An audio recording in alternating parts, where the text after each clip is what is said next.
Hello guys, it's Carla. So today I thought it would be really awesome to do something one of my subbies asked me to do. And she actually asked me a really long time ago. And I was going to put her name out there, but then I was like, I didn't ask her if she wanted her name out there. So if you are out there and you're watching this, you can comment and be like, oh, it was me. Okay. So yeah, so she, whenever Colleen, who's xoirishxo, she's amazing, and she sent me this amazing rack with all these inks. One of my subbies asked me if I wanted to do a review. I did not know what she meant, so I never did it, and I was like, I don't know what she's talking about. But then I saw Scrapologist's video, and she did an MFT inks review. So if you go to her channel and you are wondering about MFT inks, she has one of those. And after watching that, I said, oh, that's what she meant by that. So I decided to do Archival Ink review and a distress paint review because I have so many of them. I thought it'd be cool to just show you guys what they're like. So we'll start with all of the Archival Ink. I used this Love You More stamp by Jelly Bean Soup. Right here. Yeah. Clear Stem Jelly Bean Soup, Chilled Cucumber Soups. This is like my favorite stamp set in the whole world. Whenever I do my favorite of 2012, this stamp set is totally going to be on there. I mean 2013. This stamp set will be on there. Probably like #1. So I did that. And here's where we're at. I did the Chrome Yellow, which is this one, and the Saffron Yellow. I think that the Chrome Yellow was amazing. It's my favorite. It came out beautiful. These stamps, I never owned any Archival Ink Ranger stamp sets and ink sets, and they are amazing. They stamp so clear with just one try. It was just amazing. So this is the Chrome Yellow. This one right here is the Saffron. It's the other kind of yellow one. You have the Blue Violet, which is this one. And I really like the way that's stamped out. And then you have the Magenta Hue, which is this one. Really cute as well. I figured I didn't want to stamp them on camera because I figured that it would look more realistic after they were dry, so you could see what they would look like. And then this Love You More Plum is this one. I'm not gonna lie, when I saw this color, I was like, I don't know. But I straight up stamped it, brought up my stamp, and was like, whoa. That's the first word that came out of my mouth because I thought it looked adorable. Super cute. I'm in love with this color. I will be using this a lot more. And then the Sienna, it looks like it's red, but if you guys look at it, and I'll bring it like a lot closer to the page, that Sienna, when you look at it, it looks a lot more like a brown than a red color. So that was surprising. I actually thought it was going to be red, but it's not. It's more of a brown color. And then those are those. And if you want to look at them more closely, that's what they look like. And then if we go to this page, I have the Library Green, which is this one, which is really cute. The Emerald Green is that one. And then the Sap Green is this one. I thought the Sap Green was so stinking cute. I'm completely in love with it. And it really does go just lighter to darker.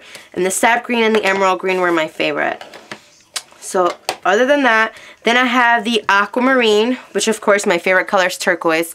So between the Aquamarine and the Teal, which looks like this, these two were my favorite. I really loved them. And then I had my recollections little thing because I cleared my stamp every time I stamped it. So this one looks, I guess it had a little water left, so it looks a little discolored, but it's not the paint. That was totally me. And then, yeah, I'm completely in love with both of these colors. I put best color ever right here. Super cute. And then for the Love You More, this is the Jet Black, right? The Archival Ink Jet Black. And this one is, I just wanted to see the difference between the Memento and the Jet Black. And obviously the Archival Ink is way darker than the Memento. But then I was like, well, how are you with Copics, right? So I grabbed my BG15 Copic and I went across. And I don't know if you can really see that, but from far away, it looks like they both did pretty good. But the Memento did a lot better. It didn't smudge or anything. And then I thought with you guys on here, I would try to do the heart so we can see after it's been dried a little bit if it will be okay. And as we know, look at that. The Memento didn't even smudge at all, which of course we already know that because Memento ink is awesome. So I figured I would try the Jet Black Archival ink with you guys here to see if it smudges at all. And yes, it did. It did smudge right there. So not so amazing with Copics, but with all other stamps, I'm just in love. I think they're great. So if you want to see them closer, I have this one. And the colors are right there. And then this one. And the colors are right there. So those are my Archival ink. Whoa, I almost dropped my camera. That is not cool. It's okay, we're good, we're back. Alright, so now we're going to do the Tim Holtz Distress Paint. Okay?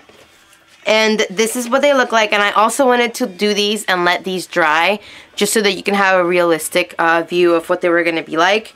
And this is the Ripe Persimmon, which is not this one, which is this one. Ripe Persimmon. So it looks orange in the bottle and it came out orange on the paper. So here, let's see if I get you guys closer so you can just see the paper.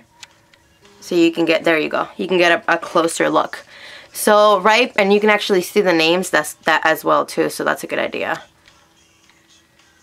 Okay, there we go. So you have Ripe Persimmon, which is this one, and very close the colors. Barn Door, which looks like a red and it came out like a red, and it's really good. I really like that one. Then you have Dusty Concord, which is this purple, kind of like a violet. And then the Chipped Sapphire, it's just a much darker purple. I personally think that purple is too dark. I'm not in love with that purple, but I really like this one. This one looks more like a dark blue a little bit, but it's still really cute. You know, it depends on what project you're doing, of course. And then we have the greens. We have Bundle Sage, which is this one. And I love that the color in the bottle is so close to the color that you get. I really like that. I don't like it when the bottle's like, you know, like bright red and you get a bright orange or something like that, you know. And then this is Forest Moss, which is this one.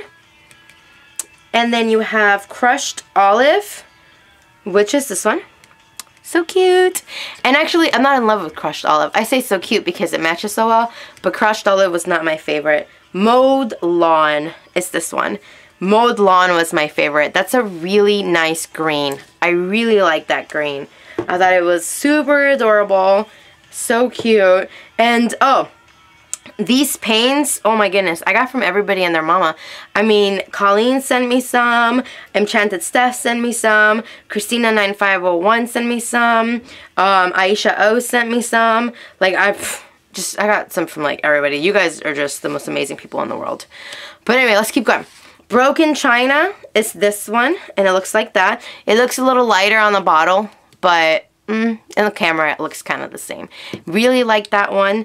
Salty Ocean. It looks just like ocean water. That's the first thing I thought of, is how much it looked like ocean water. So that's Salty Ocean.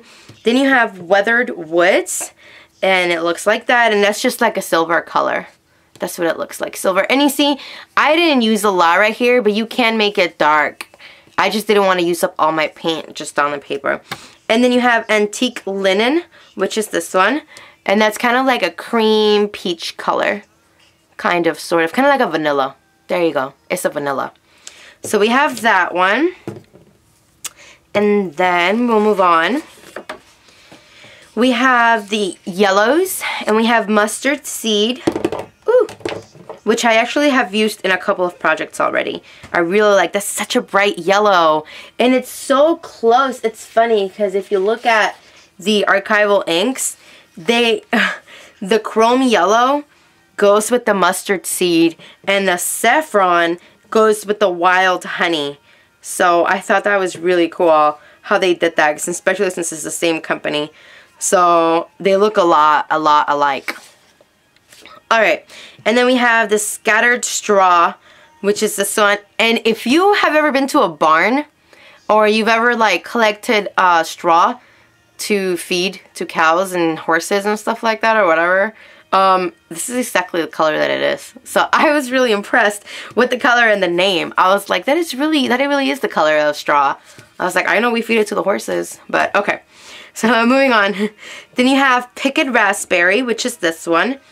And I really like that one. That one's really cute. I used this one and this sponge sugar on my last project, and they came out really cute. I really like the way those two look. And then you have pumice, or pumice, I'm not sure how you say that, stone, which is this one. And that is just like a darker gray. Not really like a silver. That's already like a darker gray right there. And then brushed pewter, which is this one. And this brushed pewter, I wrote on here, this one's more of a liquid than a paint. Yeah, it's very liquidy. Yeah, it's not that thick at all. It's very, if you want to see that, it's not really thick at all.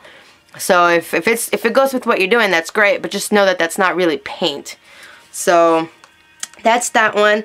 And then you got Picket Fence, and that's this one. It's a white color, and if you can't really see it on your paper, so I tried it on a black paper, and that's how it came out. So that's the black one.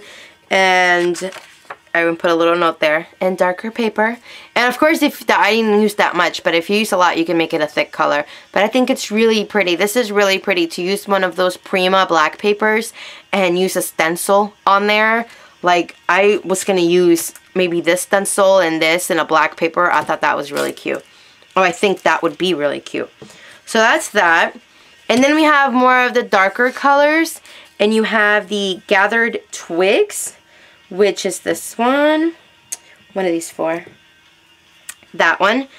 And that one came out a lot more, like more darker than it is on the bottle, if you can see that. So that one's a lot darker, but it's still really cute. I mean, depending on what you're doing, of course. The Vintage Photo is the same thing as the other one I was telling you. It is more liquid than paint. It's not really paint. As you can see, it kind of goes through the paper because it's liquid. So just be aware of that. The Rusty Binge is this one, and it's so cute. It reminds me of Mater from Cars because he's really rusty. So so yeah, so that's what this one looks like, and I really liked it. I think it's really cute to do like a barn layout, or you know, for us being in North Dakota. I really like that. And then you have the Walnut Stain, and this one's also watery. It's more watery than the rest. Let me see, I can't remember where I put that one. There it is. Walnut Stain. Also more watery than paint. So there's a couple of them that aren't really like thick paints. Then you have the Frayed Burlap. Ooh, let me put this one down. You have the Frayed Burlap, which I don't even know where I'm putting these colors. Oh, here they are. Okay. You have Frayed Burlap, which is this one. And that one kind of looks just the same color as it is in the bottle. And the Tarnished Brass and the Black Suit, also watery colors, not really paint. So these Tarnished Brass is this one. This is really like a really likeness to brass. Like I was impressed when I colored it. I was like, wow, that is what brass looks like. So the fact that they can get that color in there, I was really impressed. And the Black Suit, it looks really dark when you first put it on. See? And it's very watery, which is why I wanted to let this dry, and I didn't want to do this live on camera. Because see how it looks really dark, but then as it dries, it looks like a gray. It doesn't look black at all. A very beautiful color, and like you see, it's watery, not really paint. A very beautiful color, but just not black. So if you're looking for a darker black, this would not be for you, but it's still a very beautiful color. So yeah, that's the end. See how you can see how the watery ones come through. But yeah, hopefully you made a list and you know which ones are the ones that are more watery than the rest. But there you go. That's my review. I hope it helped you guys. I hope that you enjoyed it. I mean, I'm not a pro at this by any means. This is just how I feel about the products. And the way I feel is that I freaking love them. I'm obsessed with distress paint, and I am now, thank you Colleen, obsessed with Archival Ink. I think they are so pretty. And I was just impressed by the way it just, you know what, since if you guys want to tune off, I love you. But I am going to show you one real quick with my stamp, just so you guys can see how clear this stamp, and it just comes out of your stamp so fast. It's, I don't know, I just think it's great. We'll do the plum since I like the plum so much, so you can see how beautiful that looks. So there it is. Let's make it a little darker. Boop, boop. So it looks like that, and just press it against your paper. Bam. I'm in love. I'm in love. I think it just looks amazing. Let me see, let me get you guys in. You see, and if you look at this one, and you look at this one that's completely dry, this one looks a lot like, doesn't look as dark as this one. So, you see, this is more realistic of what it will look like than this one. And then it doesn't really, there's not a lot left on my stamp. So I think that's great. So there you go. I hope you guys enjoyed my review. I'm doing one video each day of the week this week. So I hope you guys have a little Carla marathon and have some fun with me. Alright, love you guys. Bye.